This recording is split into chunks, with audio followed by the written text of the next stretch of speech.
design. So check.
This one is Daisy from Marc Jacobs. Made in France. So guys, to go. So the bottle is 125 ml. I like these flowers. Love the flower. White, pink, and yellow na Daisy. Pink to white. Love it. I love this one. What I like about this perfume, yung kanyang bottle cup. I love the bottle cup.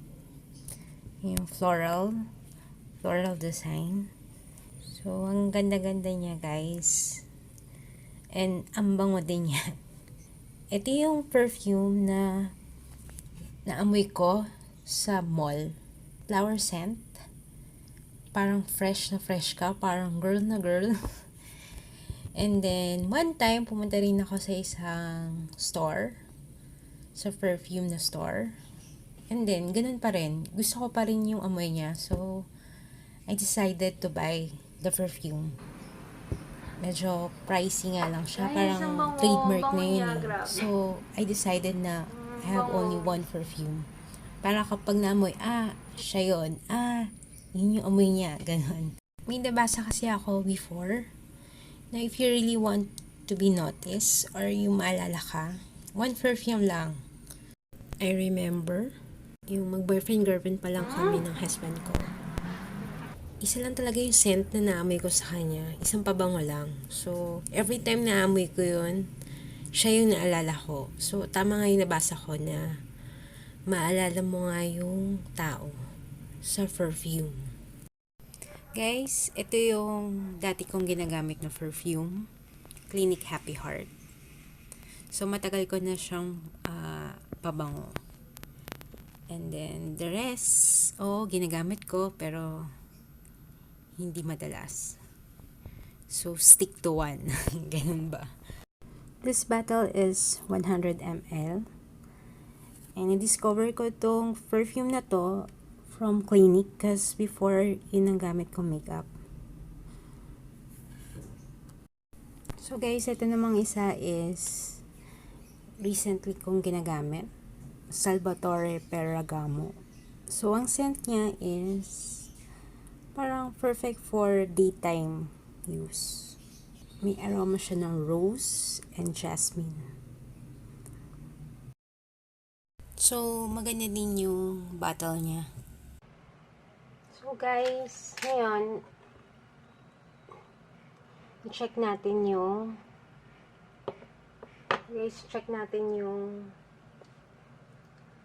bottle.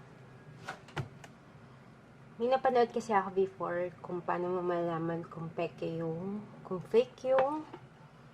perfume or hindi. Pero this one, i-check ako. So first, sa pagbukas pa lang ng bottle cap, mahirap siya buksan. I mean, tight. Sa iba kasi, pag peke, mabilis siyang buksan. Dito, tight siya. Ganon. Tapos sa flowers naman, clear yung flowers niya.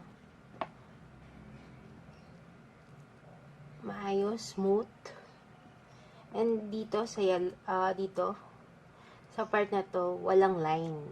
So, pag may line, yun daw yung mga fake.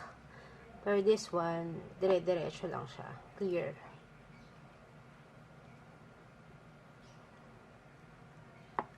Tapos sa amoy, pag bukas mo pa lang sa box niya, maamoy mo na yung scent. Hindi siya yung amoy alcohol. And then yun. And dito naman nakalagay kung ilang ml, tsaka kung saan made in France.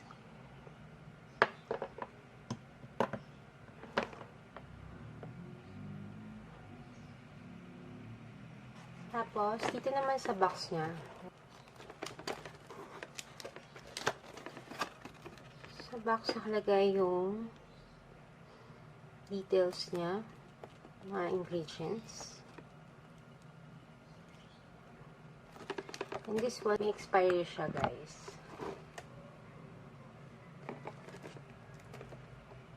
Ayun, from Lux Asia, Philippines. Expiry niya is February 2024. Tapos, dito sa box, may design ng flowers. Mafe-feel mo yung parang yung pattern. And malinaw siya. Malinaw yung pagkakasulat ng kanyang pangalan.